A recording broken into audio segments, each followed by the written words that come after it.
Bienvenue sur La Romance c'est Gnangnan, le podcast des lecteurs de romances et autres amateurs d'histoires d'amour. Je suis Swolène, lectrice et animatrice du podcast.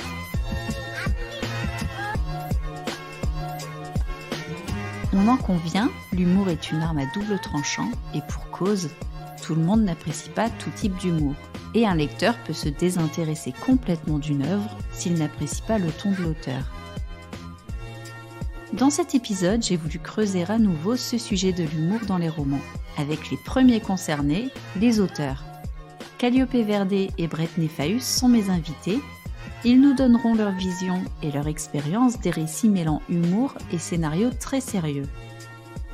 Alors, préparez-vous une boisson qui vous donne le sourire, installez-vous confortablement dans votre fauteuil de lecture et détendez-vous. Je m'occupe de vos oreilles. Si vous aimez le podcast La Romance c'est Gnangnan, n'oubliez pas de vous abonner et de partager cet épisode ou de lui attribuer des étoiles sur Apple Podcast.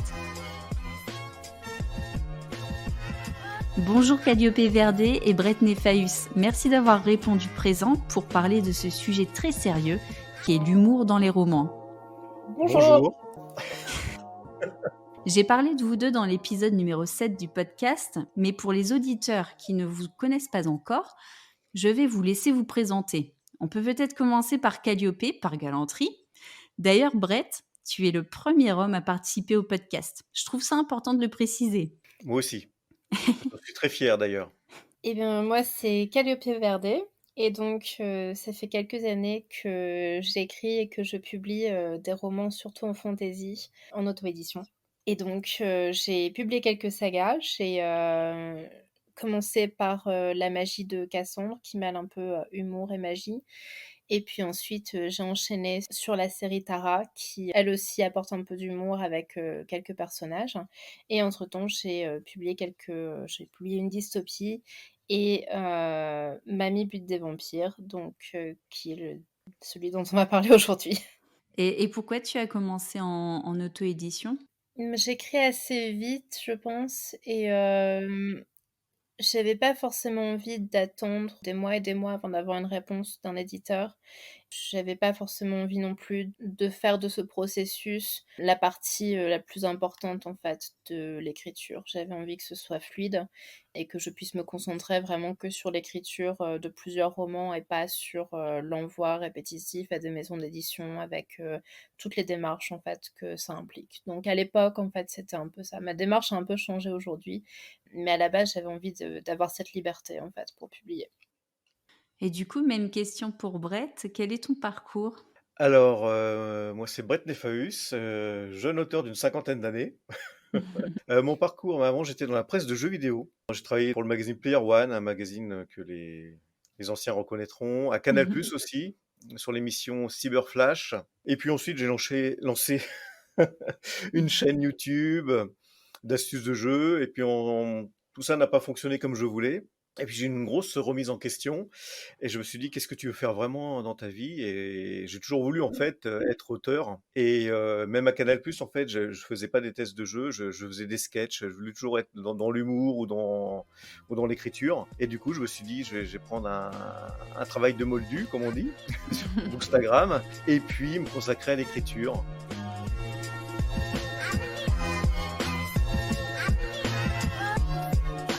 Je pense que j'ai toujours été dans l'écriture en fait depuis très jeune. Par contre, c'est quelque chose que j'assumais absolument pas. Donc pendant très très très longtemps, j'en parlais pas, c'était caché, c'était tabou, et encore maintenant, enfin, il y a très très peu de gens qui savent C'est vrai ? que j'écris. Mais qu'est-ce qui te bloque ? Aucune idée. Je saurais pas répondre à la question. Par contre, je sais ce qui a débloqué le truc. C'est vraiment la naissance de mon fils où je me suis dit que c'est pas quelque chose que j'aimerais lui transmettre, en fait, ce type de blocage, de peur timide, de pas savoir assumer, en fait, quelque chose qui fait vraiment partie intégrante de ma vie, en fait. Et c'est à partir de ce moment-là que j'ai vraiment eu le courage de publier, de finir des livres, de les publier et puis d'avoir des gens qui les lisent, en fait, et c'était terrifiant. Ça l'est encore d'ailleurs. Ah oui, avec tous ceux que tu as déjà sortis, tu as toujours une Mmh. petite appréhension, Bah, disons que j'essaye d'ignorer un peu au maximum cet aspect, en fait, de la publication. Donc dès que je clique sur le bouton, publier, les 3 quarts du temps, je me replonge directement dans un nouveau livre à écrire pour pouvoir me focaliser là-dessus et pour pas trop, penser, en fait, au retour et au fait simplement qu'il y ait des gens qui le lisent, en fait. C'est même pas mmh. tant, les retours qu'ils soient positifs ou négatifs, je les prends, je les comprends. Même un retour négatif ne me blesse pas forcément, autant que ça le pourrait. Mais, l'idée que des gens sont en train de lire mon livre, c'est vrai que ouais, ça me bloque un peu. Donc j'ai besoin de me plonger tout de suite dans un autre livre à écrire et de rester dans la phase écriture et jamais dans la phase d'après. J'ai l'impression que ça, c'est un sujet récurrent, chez les auteurs, hein, Mmh. je le vois sur les réseaux sociaux, mais contrairement à toi, c'est la peur des avis négatifs Mmh. et la difficulté pour un auteur de se détacher quand même de ça. Et moi, ce que je Ouais. dis toujours, c'est que le lecteur, c'est pas un correcteur éditorial, c'est pas un éditeur et il va donner un avis, subjectif. Ouais, enfin, c'est aussi le cas de toute façon d'un éditeur, mais c'est vrai que quand j'ai publié mon premier roman, je crois que j'ai lu le meilleur conseil, de toute ma vie sur le site, je crois que c'est sur la page Instagram de Jupiter qui disait que, ton livre, même s'il est génial et ben, il va pas forcément plaire à tout le monde. Il y aura toujours Mmh. quelqu'un qui va pas aimer et il y aura aussi toujours quelqu'un qui va aimer. Donc au final, c'est pas forcément, quand on a un retour négatif, c'est souvent plus un problème d'audience qu'un Mmh. problème, de qualité du livre ou, simplement de jugement, en fait, de l'auteur ou de l'autre. Bon, c'est juste que le livre n'a pas trouvé sa bonne audience et ça m'a vraiment beaucoup aidée, en fait, puisque je me suis dit que quel que soit, en fait, le livre et ben, il y aura forcément peut-être quelqu'un qui va accrocher et puis, bah, c'est ce qui compte d'avoir, au moins cette personne, qui sera touchée par l'histoire. Brett, tu as publié des nouvelles et des romans autour de, Paris en fantaisie. Est-ce que tu peux resituer Les Expandables par rapport à tes autres publications? Alors la publication, centrale de l'univers de Paris en Fantasy, c'est la Légende du Saint-Crâne, où vraiment l'univers est développé. Et c'est de la parodie aussi? Alors c'est plus particulier, c'est pas de la parodie, c'est en même temps, c'est de la dystopie avec une satire sociale un peu à la Futurama, la série Futurama qui, décrit un futur un peu dystopique. Donc, comme dans Futurama aussi, il y a de l'humour, mais il y a une satire sociale. Donc autour de ça, après Les Expandables, c'est vraiment un spin-off plus pour, vraiment pour rigoler, plus vraiment axé sur l'humour, même si je mets 2-3 petites touches, comme ça, sociétales. En fait, c'est une porte d'entrée, plus facile à mon univers qui peut être un petit peu complexe, dans La Légende du Saint-Crâne. Les Expandables de Paris en fantaisie, c'est donc, une fantaisie en mode parodie de personnages réels. On retrouve un leader qui est un leader politique, hein, aussi de Paris en fantaisie et qui s'appelle Joseph Gobelin et qui est un gobelin d'ailleurs. On a pas mal de créatures dans cette série et donc Joseph Gobelin réunit une équipe. Il réunit une équipe d'anciens, condamnés à la pendaison, qu'il a en général lui-même fait condamner, puis gracier pour s'en servir de mercenaires. Il leur propose un marché, il les sauve de leur condamnation, mais pour cela, ils doivent, le suivre dans une mission qui est de retrouver, le Saint-Crâne. Quel est votre personnage préféré dans l'équipe des Expandables? Alors je vais vous les reciter tous pour, se les remettre en mémoire et puis vous qui nous écoutez, hein, vous allez pouvoir aussi, grâce à leur nom, voir qui sont les personnages parodiés dans cette histoire. Nous avons donc Chuck Norris, l'orque Mister Torgnole, Rala Lokes, l'elfe Catacombe Rider, MC Dame la Vanne, le nain belge rappeur, Roller Blaze, le vampire en roller et Mandalorian. Donc, bah, écoute, moi, sans surprise, c'est, Chuck Norris, hein. J'ai, passé, toute mon enfance, à regarder, Ah ouais. Texas Ranger le samedi à 13h. tous les week-ends. Donc ça a vraiment, oui, ça a vraiment bercé mon enfance en général. Donc forcément, le retrouver, c'était vraiment, un vrai plaisir. Et sinon, j'ai aussi beaucoup, beaucoup aimé Rala que, Mmh. dans laquelle je me retrouve un peu quelque part. Donc c'est un personnage que j'aime beaucoup aussi. Mais bon, ils sont tous géniaux, hein. Parce que tu es râleuse aussi alors? Un tout petit peu, ouais. Il paraît. Pas moi qui le dis, hein, donc bon. Et donc, Brett, est-ce qu'il y en a que tu préfères? Alors, moi, ce qui est marrant, c'est qu'effectivement, ce qui revient souvent dans les expandables, c'est que le personnage évident pour tout le monde, c'est Chuck Norris. Mmh. Mais pour moi, en fait, c'était un peu une surprise, parce que c'est le personnage donc il parle pas, il Mmh. intervient peu, c'est un bon personnage, mais j'étais pas persuadé que ça serait celui que les gens préféreraient. Il est génial. Oui, il est génial, il est hors norme, il a quelque chose de magique. Mais c'est vrai que je pensais pas que ça serait comme ça la vedette. Et c'est marrant parce qu'effectivement, c'est là où un auteur a un peu du mal des fois à avoir un recul Mmh. sur son œuvre. Moi, pour être honnête, le personnage que je pensais qui serait Mmh. la vedette, ça serait MC Dame Lavanne, parce qu'il intervient pas mal. Il est complètement en what the fuck. Mais voilà, c'est Chuck Norris. Mais personnellement, le personnage avec lequel je prends beaucoup de plaisir, c'est Joseph Gobelin. Parce qu'en fait, du coup, comme c'est le narrateur, c'est lui qui parle le plus dans l'histoire. Par rapport aux autres, c'est vraiment un personnage mauvais. Enfin, que les autres, Oui. c'est des héros de nos enfances, donc je les ai laissés sympathiques, mais Joseph Gobelin, c'est vraiment, il a un mauvais fond. Et donc ce personnage est intéressant parce qu'on peut travailler plein d'aspects qu'on ferait pas pour les autres. Je peux l'humilier, alors que Chuck Norris, on n'humilie pas Oui. Chuck Norris, hein, on est d'accord. Non, interdit. Il peut être lâche, Chuck Norris, on peut pas le rendre lâche, c'est pas possible. Il est fourbe, il est tout ce qu'on veut, donc c'est un personnage très intéressant et amusant à travailler. Mais quelque part, c'est marrant parce qu'en tant que narrateur, il apparaît presque en retrait. Mais c'est l'effet que ça fait, hein. Quand on le lit, on a l'impression justement que lui-même prend tellement de distance avec l'histoire qu'il nous raconte quelque chose, et qui fait pas forcément, partie à 100 du truc, tu vois? Enfin, narrativement parlant, c'est génial à lire, hein, parce qu'on a l'impression d'avoir quelqu'un en plus qui nous raconte une histoire, Mmh. tu vois? Et pas juste le personnage dans l'histoire qui vit sa vie. Donc enfin moi j'ai adoré cette partie. Calliope, tu as déjà publié plusieurs séries, en urban fantasy. Donc ce sont des romans, hein, qui présentent des héroïnes fortes et indépendantes qui combattent les forces obscures. On va parler en particulier de, ta nouvelle série, dont le premier tome s'intitule «Mamie bute des vampires» et sa particularité est là, enfin l'une de ses particularités est là, c'est que notre héroïne et ben, c'est pas une jeune femme fraîche de 20 ou 25 ans.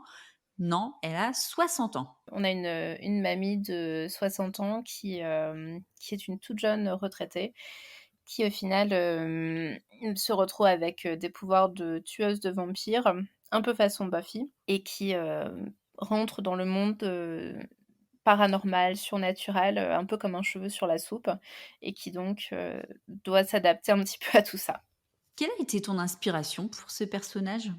L'inspiration vient d'une conversation que j'ai eue avec une autre autrice. On a toutes les 2 un background dans l'enseignement. Enfin, moi, j'ai été, prof en lycée, elle en collège et donc un jour, on parlait des romans un peu young adult où, les héroïnes étaient des jeunes femmes de 16-18 ans qui allaient sauver le monde et donc on comparait un petit peu ça, aux élèves qu'on a pu avoir dans nos classes. Elle était prof avant d'être en retraite, Anna, ton héroïne. Voilà, exactement. Donc ça vient un peu de là aussi, le background d'Anna vient un peu de là. Donc justement quand on est prof en lycée avec des élèves du même âge et qu'on lit un urban fantasy qui nous présente donc, cette héroïne extraordinaire qui n'a pas 18 ans et qui arrive à faire, des choses d'une maturité, incroyable. On a un peu l'impression d'être dans une réalité parallèle et donc on plaisantait un peu sur, le sujet et c'est de là qu'est venue l'idée que, pour avoir quelque chose de réaliste, il nous faudrait une héroïne avec du vécu et donc une héroïne qui n'a pas 18 ans, qui peut vraiment sauver le monde parce qu'elle en a vu des vertes et des pas mûres Et donc en plaisantant, en fait, je suis partie sur l'idée d'une héroïne qui serait, une petite retraitée et qui essaierait de vaincre les forces du mal avec, le tout un peu quand même sur un ton qui resterait, presque dans l'ambiance young adult, mais juste avec, des personnages, plus âgés.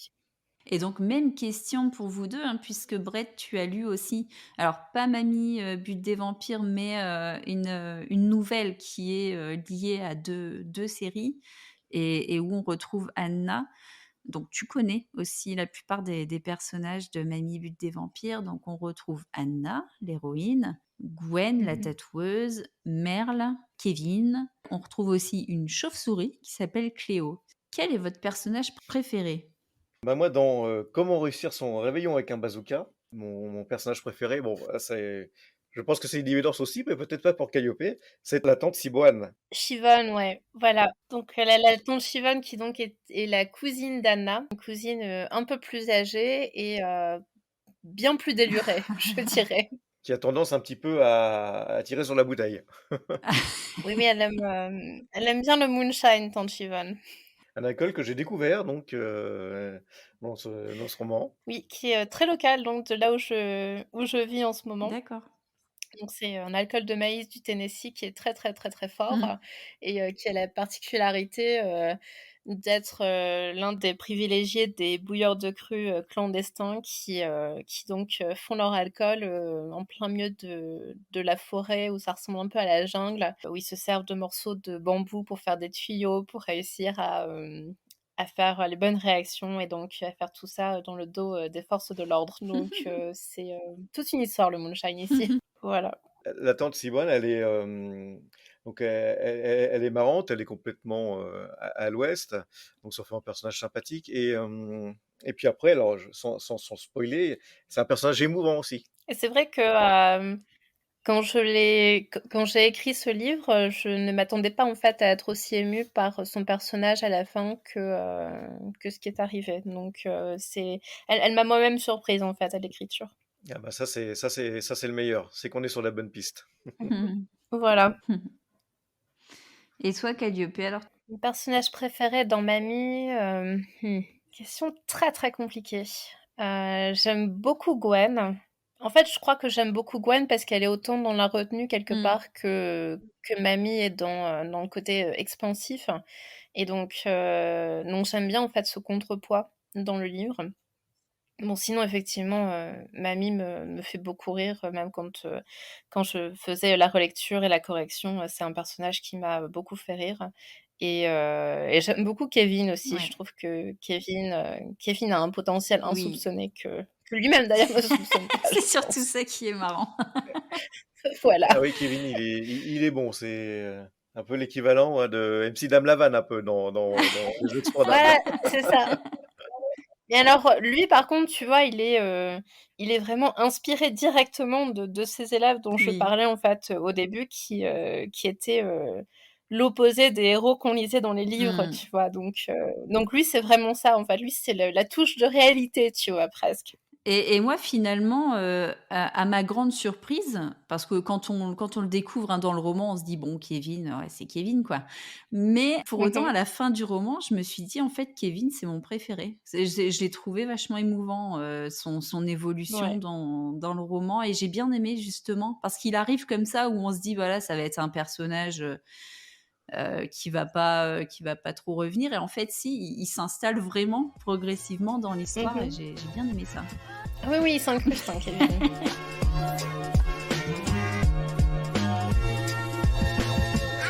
L'humour dans les romans apporte une difficulté certaine puisque l'auteur doit avoir un scénario solide, des personnages construits et parmi tout cela, on a une surcouche qui est l'humour et qui va donner une nature différente au roman. Par quel biais peut-on insérer l'humour dans un récit tout à fait sérieux? Pour moi, je pense que ça part souvent, en fait, de répliques que j'aurais aimé avoir ou que j'aimerais avoir dans certaines situations, sans forcément oser dans la vie réelle et de voir un peu ce que ça donne dans un Toi, roman. toi, t'aimes bien l'humour sniper en fait. Ah oui, oui, complètement, hein. Donc beaucoup dans les dialogues. C'est vrai qu'une partie de l'inspiration pour Mamie, honnêtement, c'est la personne que j'aimerais devenir en grandissant, tu vois? Donc c'est vrai que c'est il y a un peu de ça, il y a un peu «Et si j'osais dans la réalité?» Tu vois? Et si j'avais la bonne réplique au bon moment, tout Mmh. ça. Donc l'humour, ça part vraiment d'un point de réalité, en fait, qui deviendrait drôle presque un peu malgré lui. Alors, moi, c'est vrai que je suis beaucoup bah, surtout dans les expandables, plus que dans les gens de Synchrane. Je suis vraiment dans le jeu de mots, à fond qui joue avec la langue française. Il y a pas que du jeu de mots, il y a aussi des punchlines, juste des vannes envoyées, comme ça qui sonnent bien. Mais c'est vrai que je suis allé loin dans le jeu de mots parce que j'adore depuis toujours, ce genre d'humour. Après, dans l'écriture, l'humour en tout cas permet effectivement de dire aussi des fois, ce qu'on voudrait dire, on le fait dire à un personnage et ça permet aussi, par exemple, dans l'histoire un peu sérieuse, de rendre tout ça un peu, d'euphémiser un peu le propos. Ça rend parce que par exemple dans la légende du Saint Crâne, il y a des parties assez sombres, assez glauques, et l'humour permet un peu de relativiser, un peu, de Mmh. souffler quoi, de pas rentrer dans une ambiance à la Dahmer, la série quoi.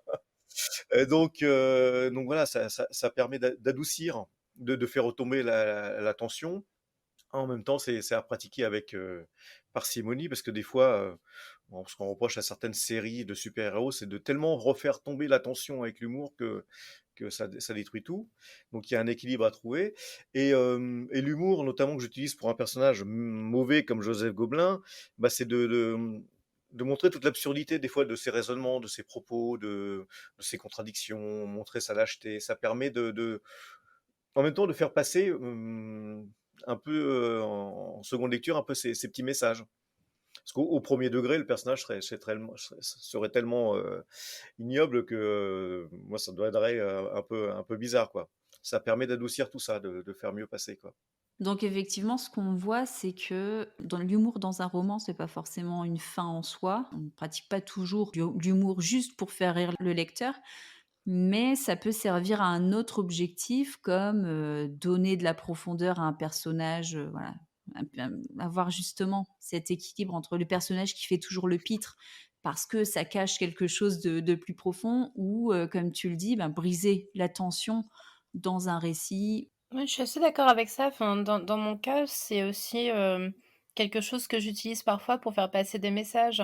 Donc, j'ai pas envie d'avoir un roman qui soit lourd, bon, ben, tiens, le message social, il est là, tu vois? Mais au contraire, d'avoir plutôt, bah, la blague qui fait, réfléchir, 2 secondes, mais ça suffit, en fait. Parce que je pense que surtout en urban fantasy, personne n'a envie de lire un roman qui nous fait un peu la leçon. Alors qu'au contraire, quand on a, le roman qui est vraiment sur le surnaturel avec, la pointe d'humour ou la vanne ou la blague qui, justement, sous-entend quelque chose, de plus profond, je pense que ça passe beaucoup mieux. Oui, je suis complètement d'accord et ça passe d'autant mieux que, la leçon, de morale péremptoire et cetera, ça peut même rebuter. Tandis que là, en fait, par l'intermédiaire Mmh. de l'humour et en prenant le contre-pied, Voilà. de ce qu'on veut dire en fait, eh bien ça c'est une meilleure démonstration finalement que de faire une leçon de morale, de but en blanc quoi. C'est plus fin, Exactement, c'est ouais. plus fin et en plus comme avec l'humour, il y a un côté punchline, c'est beaucoup plus, percutant en réalité. Oui, je suis assez d'accord avec ça. C'est vrai que dans Mamie, l'une des choses que je voulais aborder quelque part, c'était l'âge et la notion, enfin tout ce que ça implique en fait, toute, la manière dont on voit une personne qui a passé, un certain âge et comment, justement, on peut dévier un peu de ça et se moquer de ces visions un peu archaïques quelque part. Est-ce que vous considérez qu'il est risqué de mettre beaucoup d'humour dans un roman? Est-ce que ça peut rendre difficile pour un auteur de rencontrer son public? Pour ma part, en fait, jusqu'à présent, ça a été plutôt quelque chose qui a attiré l'audience et qui a eu, un retour, plutôt positif donc je dirais que c'est plutôt l'inverse dans mon cas. Mais après je peux comprendre que si le roman n'est basé que sur l'humour sans justement avoir, cette sous-couche de profondeur, on peut se demander un peu où ça va. Donc je peux comprendre qu'il y a un risque, Mmh. mais non, dans mon cas, ça a été plutôt quelque chose de très positif. Alors moi aussi, l'humour, ça a plutôt, permis de me rendre, un peu, un auteur sympathique, alors que je suis tout le contraire. Toi, tu es Mais en fait non, Joseph Gobelin, tu t'es inspiré de toi. ouais, non, voilà, non, faut pas dire ça. Non, en plus, non, mais par contre, je m'inspire de personnes dont des dont les noms, dont la consonance du nom, ressemble effectivement. Mais par contre, c'est vrai que alors oui, ça crée un univers sympathique, et cetera. Mais par contre, c'est vrai que ça peut avoir un handicap. Par exemple, pour un si on vise le Goncourt, je crois que de l'histoire du Goncourt, il n'y a pas Mmh. eu un seul livre humoristique qui a gagné. Donc voilà, des fois, effectivement, et c'est pareil pour les Césars, les Oscars, etc., sauf les derniers là.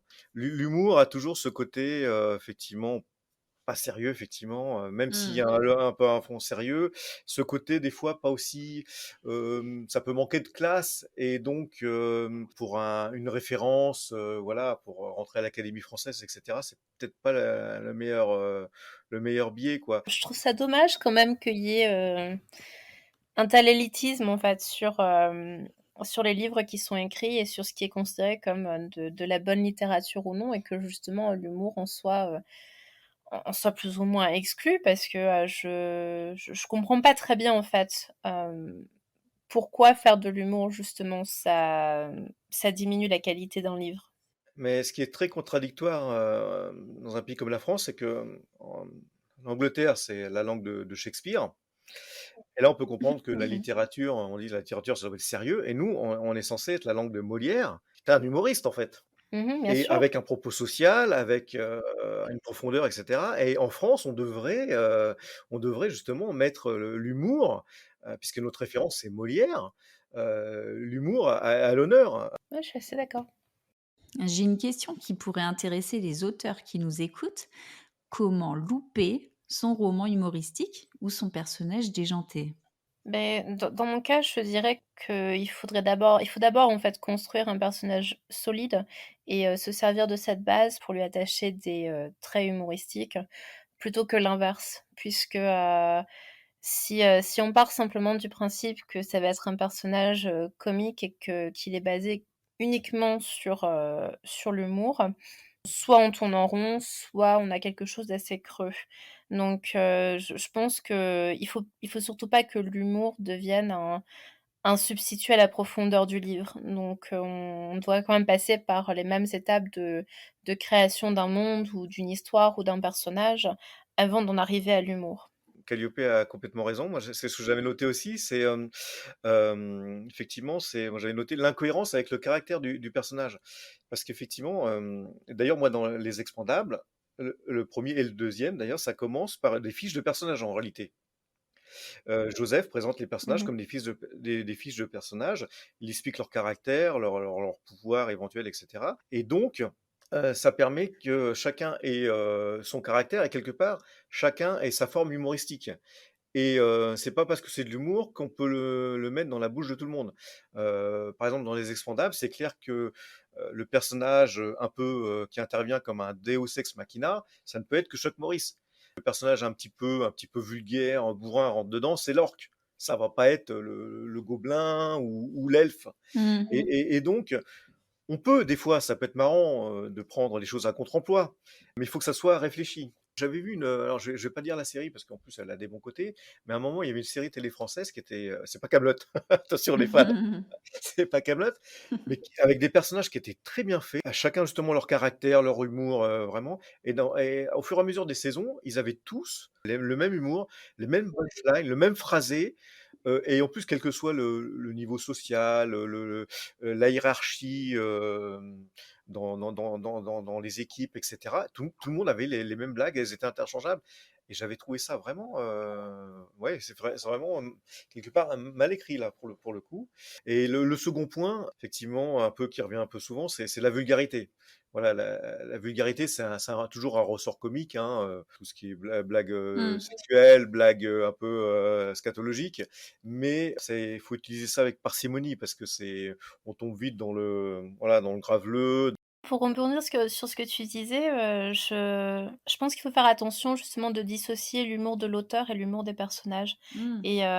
et c'était, très justement expliqué en fait ce que tu racontais sur cette série où, tu as un personnage qui a un humour particulier, un autre qui a un autre type d'humour et donc il y a toujours en fait cette évidence par rapport à leur personnalité. Et quand l'humour, en fait, devient juste, l'humour de l'auteur qui a envie de s'amuser, c'est vrai que l'histoire ne fonctionne pas aussi bien. Donc je pense que c'est l'une des choses, qu'il faut garder à l'esprit Et aussi. pour revenir sur, par exemple, Kaamelott, qui est bon, une série que j'adore personnellement. Au début, en fait, j'avoue que c'est un humour que je comprenais pas. Alors, à la base, c'est pas mon genre d'humour et c'est, un humour un peu absurde et c'est Kaamelott qui m'a amené à l'humour absurde et maintenant il y en a dans Les Expandables parce que c'est l'humour absurde, mais au début, j'aimais pas et au début, je comprenais pas et c'est quand j'ai compris le caractère des personnages que j'ai compris l'humour et que j'ai compris qu'effectivement, c'était pas interchangeable.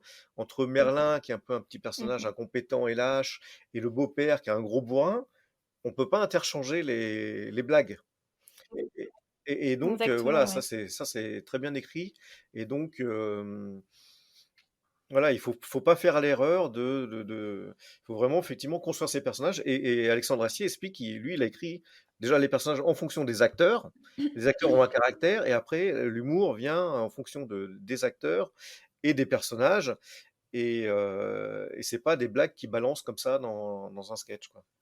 Par rapport à tout ce que vous venez de dire, ça me fait penser à une chose aussi par rapport à vos personnages, dans vos 2 romans. C'est qu'on a les personnages qui, comme le disait Calliope, vont avoir des punchlines, vont réagir super vite et voilà, faire des petites vannes et on a les personnages qui sont amusants malgré eux. Par exemple, Chuck Norris, il fait rien en fait pour qu'on rigole, mais en fait, voilà, le moindre geste devient par l'interprétation aussi du narrateur, bah, ça devient quelque chose d'amusant. Non, mais rien que le fait qu'il ferme les yeux, enfin voilà, Brett, tu arrives à faire quelque chose autour de ça, quoi. Oui et même quand il se casse la figure quelque part, ça déclenche des choses, qui sont de l'ordre il retombe sur ses pattes, c'est le cas de le dire. Quelque part, effectivement, pour le personnage de Chuck Norris, je me suis énormément basé sur, un personnage qui existait déjà. Donc les gens ont déjà les références. Oui. Et donc ça aide. Mais j'en Mmh. ai après c'est peut-être à vous de me le dire d'ailleurs, mais je pense que j'ai réussi quand même à en créer un personnage à part entière. Pas juste une pure copie du personnage, d'origine. Ah non, mais il est puissance 100 000 en fait, hein, ton Chuck Norris. Par rapport, à la réalité, ça fait vraiment ça, hein, c'est exponentiel comme Il est un capacité, peu plus poussé encore que dans à la l'humour. série de films, dans laquelle il intervient, Ah oui. avec Stallone. Oui, oui, Mais tout à fait. Mais tu as réussi en fait à trouver, l'essence même de ce qui en a fait un personnage, iconique dans la série télé et tu as pris, cette Mmh. essence iconique pour, pour le pousser encore plus et en faire, quelque chose de, bien plus développé donc non, c'était un vrai trait de génie bon, ça. merci. Mais c'était pas évident parce que, les blagues de Chuck Norris, hein, pour le citer, elles sont d'un très bon niveau et j'avais pas analysé les mécaniques. C'est pour ça que aussi ce personnage, j'étais pas sûr de l'intégrer parce qu'il fallait que je sois au niveau des blagues de Chuck Norris qui sont excellentes et en plus, j'ai créé mes propres blagues. Mmh. Alors certains vont peut-être me dire que, ils les ont déjà plus ou moins entendus sous une autre forme parce qu'il y en a 10 000 des blagues de Chuck Norris, donc je pense qu'on n'en invente plus aujourd'hui. Mais dans le contexte de mon histoire, en tout cas, moi j'ai essayé de les créer comme ça et c'était pas évident.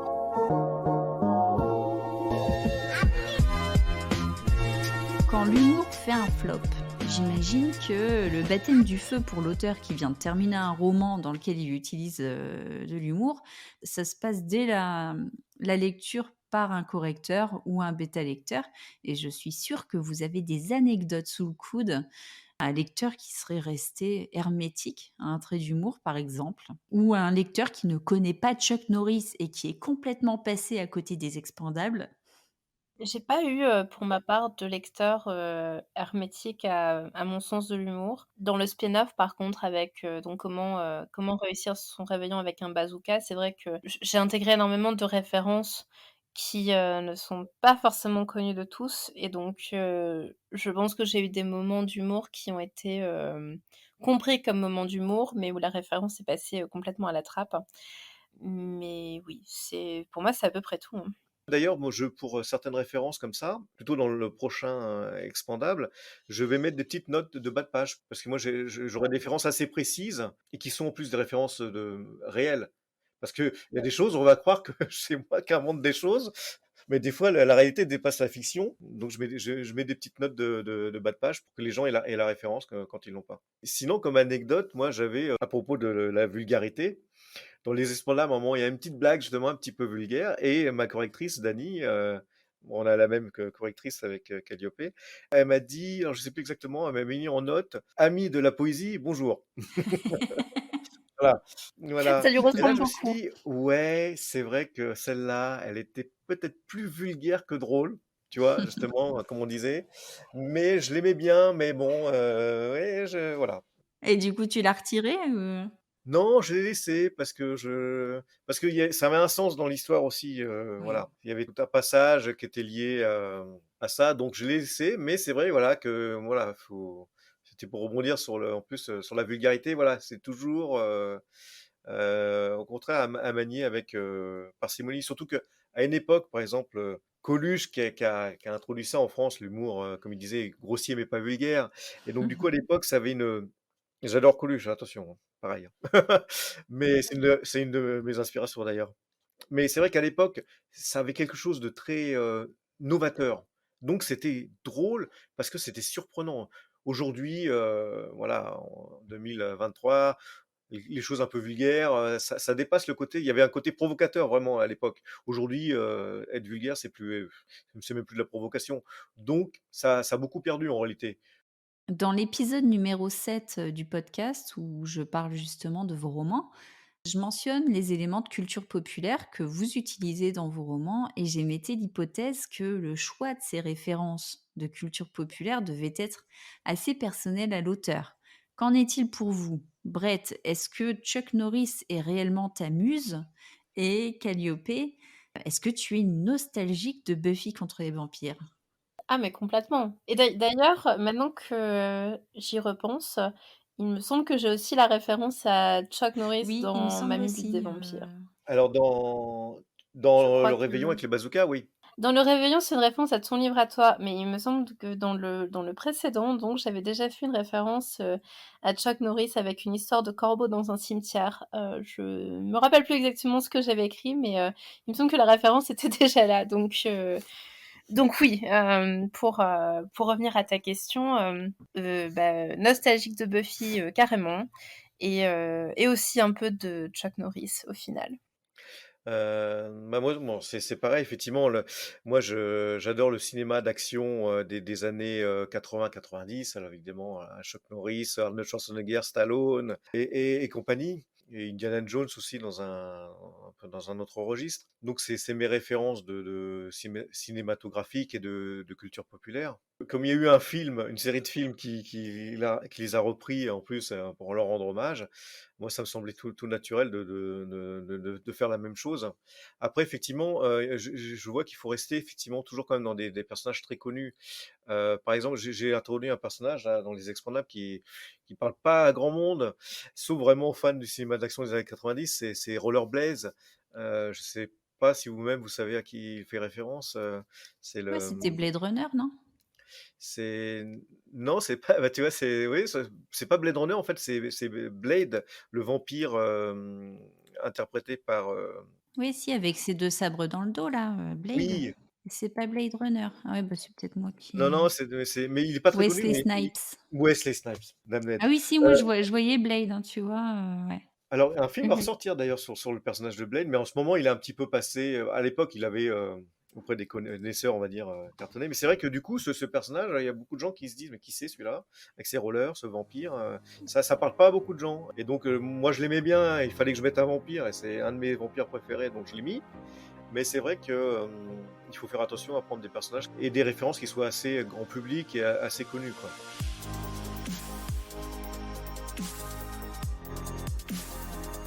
Nous sommes arrivés à la question dilemme. Et en fait, j'ai préparé une question dilemme chacun. Par galanterie, on va commencer par Brett. Cette fois-ci. Bah oui, parce que maintenant, les galanteries s'inversent. Donc Brett, tu préfères vivre dans un monde où tu es le seul à connaître Chuck Norris ou vivre dans un monde où Chuck Norris s'est pris une raclée par Jackie Chan et Jean-Claude Van Damme? Ouh, c'est dur ça.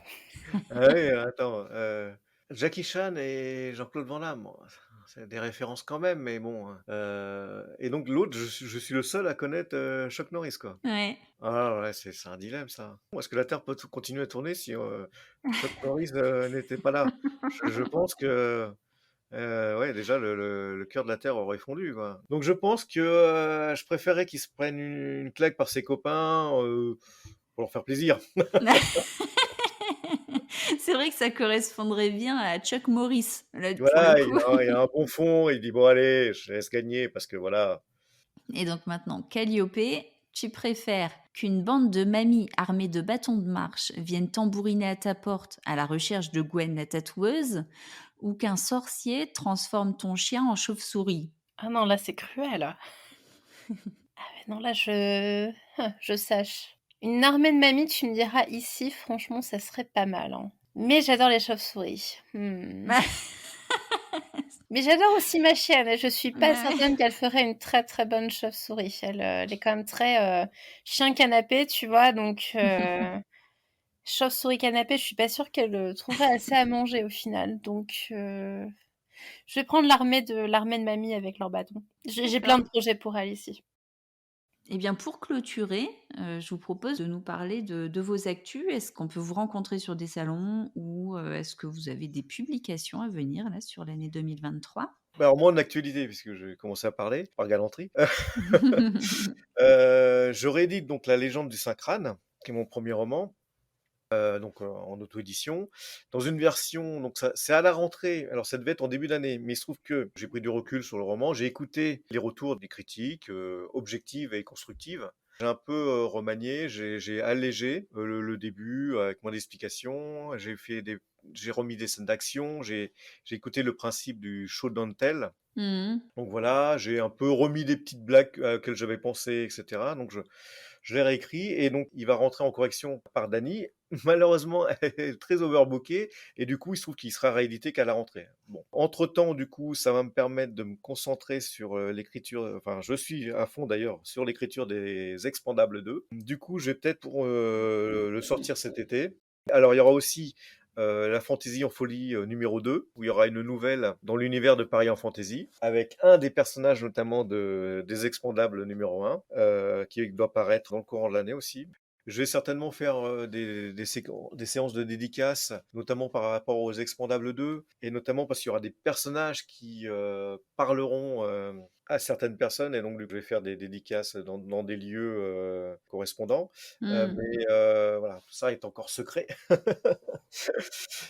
Et donc, ben, moi, quelque part, c'est un peu pareil puisque j'ai écrit une série l'année passée, donc Taradiddle, qui a pris fin et dont Comment réussir son réveillon avec un bazooka et le spin-off. Et donc là, je viens de terminer la prequel de cette série où on suit une des personnages secondaires en fait de cette série et qui va être une série de chasseuses de monstres. Donc ça va être un groupe de filles qui chassent des créatures surnaturelles et qui ont toutes eu un vécu plutôt douloureux. Donc on n'est pas vraiment dans l'humour sur la préquelle, mais vraiment dans quelque chose d'assez sensible, je dirais. Mmh. Sinon, je viens aussi de finir l'écriture du premier tome d'une série d'epic fantasy qui, là, pour le coup, est partie à la recherche d'une maison d'édition. Donc, on verra bien si ça prend ou si ça prend pas. Et puis, j'ai 2 quatre mains qui sont en cours aussi. D'accord. Ça sera la surprise pour cet été, voire la rentrée, je pense. Et par contre, pour les salons, malheureusement, ça ne va pas être possible. Comme je vis un petit peu loin, les salons, c'est un petit peu compliqué. pour l'instant, tout se fait en ligne et les rencontres en réel, ça va pas être pour tout de suite.